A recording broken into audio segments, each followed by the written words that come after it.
Luther Burton has officially made his return to the practice field, marking a significant moment for the Bears as training camp continues to build momentum.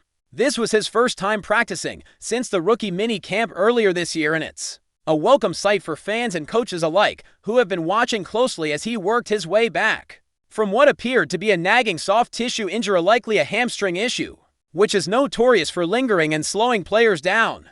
But now, with Burton back in pads and participating fully, it feels like the storyline about his recovery could be shifting from concern to opportunity. The reality is that there's still plenty of time in this season's build-up for him to carve out a meaningful role. Stories like his tend to fade as soon as the player gets reps on the field, and that's exactly where Burton stands now, ready to rejoin the fray and push himself into the thick of the competition. Speaking of competition, the wide receiver room for the Bears is crowded and fierce. Right now, the top two spots appear to be locked in, with DJ and Rome firmly established as the primary targets. Behind them, players like Amadi Zacharias have been catching eyes with solid performances during camp, proving they can consistently get open and make plays. Then there are the names like Devin Dwavere and J.P. Richardson, each fighting to make an impact and stake their claim. For Burton, the challenge is clear. If he wants a meaningful role on this offense, he's got to leapfrog Zacharias and become the go-to number 3 receiver. Especially in the slot position, this role demands versatility, quickness, and reliable hands, as the slot receiver often acts as the quarterback's safety valve in critical situations. Burton has the talent now. It's about executing and showing up in practice and preseason games to earn that trust. Interestingly, Colston Loveland, though a tight end, could shake up the dynamics in the slot as well. Coaches have been known to move tight ends into the slot to exploit mismatches against linebackers or safeties, and Loveland's ability to line up in that space could further complicate the receiver depth chart. So the wide receiver competition isn't just about who's fastest or best at running routes, it's about versatility and adaptability. Fans and analysts alike are already speculating who will ultimately snag that third wide receiver spot, and it's shaping up to be one of the more intriguing position battles this preseason. If you were to weigh in, would you put your money on Burton or Zacharias? Or do you think Loveland's hybrid role might give him an edge? The next few weeks will be critical for these guys. Now, shifting gears to the injury front, there was some concerning news today. Paceno had to leave practice early after suffering a hand or wrist injury. He was evaluated on the sideline but ultimately was carted off, which never bodes well. In terms of severity, Paceno was brought in primarily to provide depth at the edge rusher position, competing behind Monty Sweat and Dio Bange Dingbo and pushing other players like Austin Booker, Daniel Hardy, and Dominic Robinson. While Paceno might not be the marquee name who changes the fortunes of the Bears' pass rush on his own, his presence added stability and experience to a position group that has struggled with depth for some time. The fact that he has played over 90 NFL games, racked up 16 sacks, and is competent against the run makes him a valuable rotation piece. Losing him, even temporarily, could force the Bears back to the drawing board as they seek to bolster their edge rusher rotation. Thankfully, the NFL landscape is filled with talented edge rushers who could be potential targets should Paceno's injury prove long-term. Names like Zidariah Smith, Jadian Clowney, and Matt Juden remain available, and while Von Miller recently signed elsewhere, there are still options out there for teams in need of pass rush help. It will be interesting to see if the Bears pursue any of these veterans to shore up their depth if Paceno's absence stretches. Meanwhile, the medical staff is likely running a battery of tests to determine whether the injury is a fracture or something less severe. The hope is that it's not serious, but with hand and wrist injuries, even a minor fracture can sideline a player for weeks, so this is definitely one to keep an eye on as training camp progresses. Aside from Paceno, other injury updates surfaced today. Doug Kramer did not practice, but was listed as day-to-day, so his situation doesn't seem too alarming. Karen Abagaji, who had to leave practice, recently returned to participate today, which is a positive sign. Then there's Yamar Turner, who's dealing with an ankle issue, though specifics remain scarce. Meanwhile, the status of Z Frazier is unclear. His absence has been labeled as personal, with no further details shared publicly. That makes it difficult to assess how it might impact his chances of making the roster. Fifth-round picks like him usually have a good shot at sticking around, but missing valuable practice time doesn't help. Regardless of the reasons, the lack of availability puts him at a disadvantage in the battle for playing time. Now let's turn our attention to some of the offensive line developments that have been grabbing headlines during camp. Braxton Jones has been ramping up his activity and took a major step forward by participating in team drills. For the first time since undergoing ankle surgery, today marked his first full-go session in pads, which is a crucial milestone for any player coming off injury. Initially, he worked with the second-team offense, but as the practice unfolded, there was a notable rotation at left tackle. AZ Chapillo took the initial reps with the first team, which aligns with what we've been seeing throughout camp. Chapillo appears to be the favorite to start at left tackle when the regular season begins, and that's a big deal considering how important that position is for protecting the quarterback's blind side. Chapillo's consistent presence with the first team in padded practices sends a clear message from the coaching staff, even as Jones worked his way back and Karen Amaji got some looks with the ones. During later sessions, Chapillo has maintained an edge in the competition. It's worth remembering that the first padded practice can reveal a lot about a player's readiness and how coaches view their prospects. In earlier drills without pads, it's tough to gauge physicality, but with full gear on, the trenches become a true testing ground. The fact that Chapillo got the first snaps with the starting offense today is telling. It suggests the Bears are leaning toward him as their Week 1 left tackle. Though the competition is far from over, meanwhile Braxton Jones's ability to participate in these team drills after surgery is encouraging, and he certainly hasn't been ruled out of contention. The rotation continued throughout practice, with Amaji also getting meaningful reps with the first team. The offensive line battle will likely continue to be a story worth following as camp progresses, because this unit is essential to the success of both the run game and the passing attack. The Bears need a reliable, consistent presence at left tackle, and the coaching staff is evaluating who can best deliver that stability. It's exciting to watch this competition unfold, especially knowing that the winner will have a massive role protecting Caleb Williams and enabling the offense to thrive. Speaking of the offense, today's padded practice put a big emphasis on the running game. This is often the case in early practices with pads on, because the offensive linemen can finally engage defenders physically, allowing the running backs to experience more realistic game-like conditions. Without pads, run blocking drills tend to be slower and less forceful, almost like walk-throughs. So seeing the Bears focus heavily on running the ball today makes perfect sense.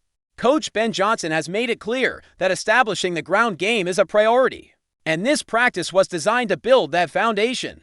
Running back Adree Swift remains the clear leader in the backfield, but the battle for the number 2 spot is heating up. Players like Roshan Johnson and Kyle Manunga have been taking advantage of these padded sessions to show what they can do, gaining valuable reps and making their case for more playing time. With the physicality of practice now closer to what players will face on Sundays, these moments are crucial for lesser-known backs to make a name for themselves. It's a grind, but it's also an opportunity. As the camp moves forward, expect this competition to get even more intense. Throughout practice, the Bears staff and players have been navigating the challenges of the humid Lake Forest weather, which only adds another layer of difficulty to these grueling training sessions. It's a testament to their conditioning and preparation that they can perform at a high level despite the elements. As the pads go on and the physical toll increases, managing stamina and recovery will become vital for the team's success. As always, the energy around the Bears camp is palpable. Fans eager for glimpses of the upcoming season are soaking up every update and analyzing every snap. The rookies, the veterans, the injured players coming back, all of them contribute to the evolving narrative of this team. With each practice, storyline shift and new questions rise. Who will seize the moment and break out? Who will falter under the pressure? These are the questions that make training camp so compelling, and watching the Bears navigate these challenges is no exception. And while injuries are always a part of football, how the Bears manage their depth and maintain competitiveness at key positions like edge rusher, wide receiver, and offensive line will play a big role in their season outlook. The competition is fierce, the stakes are high, and every practice counts. Burton's return, Paceno set back, the offensive line battle, and the running backs vying for snaps all weave together to paint a vivid picture of a team striving to come together and perform at its best. Continuing with the intensity of Bears training camp, one of the key takeaways from today's practice was the noticeable shift in energy and physicality as the players finally got into full pads. For the first time, the difference between practice without pads and with pads is always dramatic, especially for a team focused on establishing a strong running game and imposing a physical identity on both sides of the ball. Offensive linemen can now engage defenders with full-force linebackers, and defensive backs can hit with legitimate contact, and the quarterback can test his timing Against the pass rush that's truly coming at him with full velocity, this transition often brings out hidden strengths and weaknesses in players, and coaches are eager to see who steps up and who struggles as the camp heats up. From the offensive perspective, one of the biggest stories continues to be the development of Caleb Williams. Though today's practice focused largely on the run game and limited the amount of passing drills, with pads, Williams' progression is still at the center of attention. The coaching staff wants him to settle in comfortably, make smart decisions, and avoid turnovers as he grows into his role. That said, the lack of heavy passing work today is strategic. It's not just about throwing the ball, but about building the foundation of the offense, which starts with establishing a credible rushing attack. When the line dominates, the quarterback can work with more confidence and the offense becomes a cohesive unit rather than a collection of individuals. So while fans might not have seen a lot of fireworks from Caleb today, rest assured, the focus is on building something sustainable and consistent. The running backs were all over the field, showcasing their versatility and power in this first padded practice. Adree Swift continues to impress as the clear lead back, demonstrating his ability to break tackles, find creases, and accelerate through holes created by the line. But beyond Swift, there's a fierce competition shaping up for the backup roles. Roshan Johnson and Kyle Manunga in particular have been using every opportunity to catch the coach's eyes with their running style, vision, and ability to contribute in both the run and pass game. The physical nature of practice now with pads means running backs are facing more realistic challenges, whether it's shedding defenders, picking up blitzes, or navigating traffic in the backfield. These reps are crucial for the coaching staff to determine who can be counted on as reliable contributors when the real games begin. On the defensive side of the ball, the Bears have been working through their own set of challenges. The pass rush, a critical component for any defense, remains an area of focus, especially with the injury to Paceno. His absence leaves a noticeable gap in the rotation and puts pressure on other players to step up. Monty Sweat and Dio Bang Adingbo are still the mainstays at edge rusher, but the depth behind them is somewhat thin, which is why the Bears might be scouting or looking to sign veteran players to fill that void. The pass rush isn't just about accumulating sacks, it's about disrupting the timing of the opposing quarterback, forcing hurried throws and creating turnovers. With a crowded schedule ahead, keeping fresh legs on the edge is critical to maintaining defensive effectiveness. Depth is always a balancing act in the NFL, and the Bears are no exception. Beyond edge rushers, injuries and availability have impacted multiple positions, which makes the contributions of young players and backups all the more vital.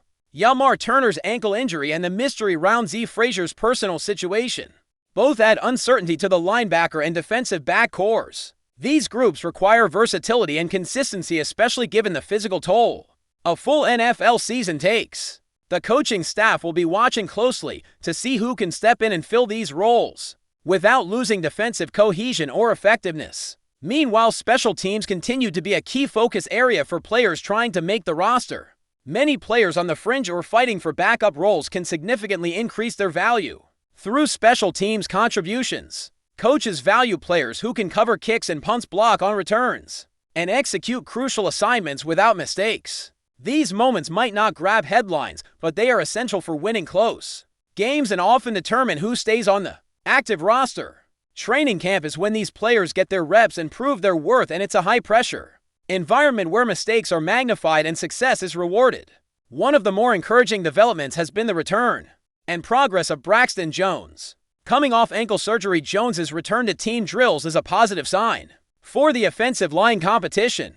The Bears have invested considerable resources and faith in Jones's potential, and his ability to push for the starting left tackle spot is a testament to his talent and work ethic. The fact that he's been able to practice fully in pads is not only a boost for his individual chances, but also a morale lift for the entire team. When players return from injury and quickly regain their form, it sets a tone in the locker room.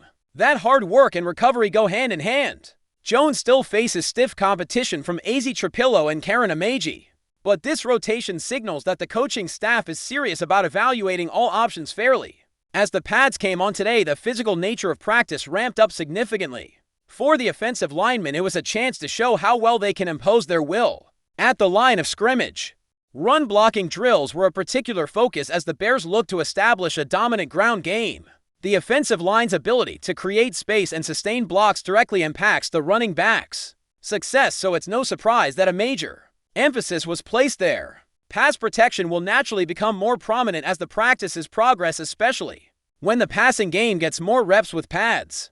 But the foundational work in the run game is the bedrock of an offense that can control the clock and wear down defenses. For the defense, the added physicality is both a challenge and an opportunity. Defensive linemen, linebackers, and defensive backs can now engage in live contact, test their conditioning, and hone their tackling technique in realistic situations. This is where weaknesses can be exposed, but it's also where players can demonstrate toughness and resilience. Players like Cronabag Aji, who returned after leaving the previous practice early, showed resilience by getting back on the field and contributing. This kind of mental toughness is invaluable in a league as demanding as the NFL. Humidity and weather conditions also play a role in the grueling nature of camp. Lake Forest's sweltering humidity today only added to the physical demands on the players. Maintaining hydration, managing fatigue, and preventing heat-related issues become crucial responsibilities for the training staff. Players must balance pushing themselves to improve with knowing when to pull back and recover. This delicate balance can often dictate how well a team performs throughout camp and into the season. It's a test not just of physical strength but of mental discipline and preparation. With every practice, the narrative around the Bears continues to evolve. The excitement about Luther Burton's return, the uncertainty around Paceno's injury, and the offensive line battle all contribute to a dynamic atmosphere filled with possibilities. Fans have a lot to watch and analyze as training camp progresses, and each day brings new information and surprises. Looking ahead, the Bears will likely shift more toward integrating their passing game as the padded practices continue. After establishing a physical run game foundation today, the next steps will involve giving Caleb Williams more opportunities to throw the ball in full contact situations. This will help both the quarterback and the receivers adjust to the speed and physicality of live NFL play. The receivers competing for that number 3 spot will have to show they can create separation, make contested catches, and hold onto the ball under pressure. Tight ends like Colston Loveland will likely see more snaps in the slot, adding a layer of complexity to the offense. The running back competition will also remain an important storyline. Adree Swift has earned his role as the starter, but coaches will want to see which backups can contribute in different ways, whether that's running between the tackles, catching passes out of the backfield, or excelling on special teams. The versatility and readiness of these players could make a significant difference in how the Bears manage their offensive tempo and keep defenses off balance. On defense, keeping the pass rush effective while managing injuries will be a priority. The ability to generate pressure without relying solely on blitzing is crucial for long-term defensive success. Edge rushers need to stay fresh, rotate in effectively, and make plays that disrupt the opponent's rhythm. If the Bears can add a veteran presence or discover a breakout player among their younger roster members, it could significantly boost their defensive outlook. Injuries and personal situations will always test a team's depth and resilience. The Bears' ability to adapt, adjust their game plans, and develop young players will be vital. Every practice, every drill, every rep counts toward building a cohesive, competitive team that can face the rigors of an NFL season.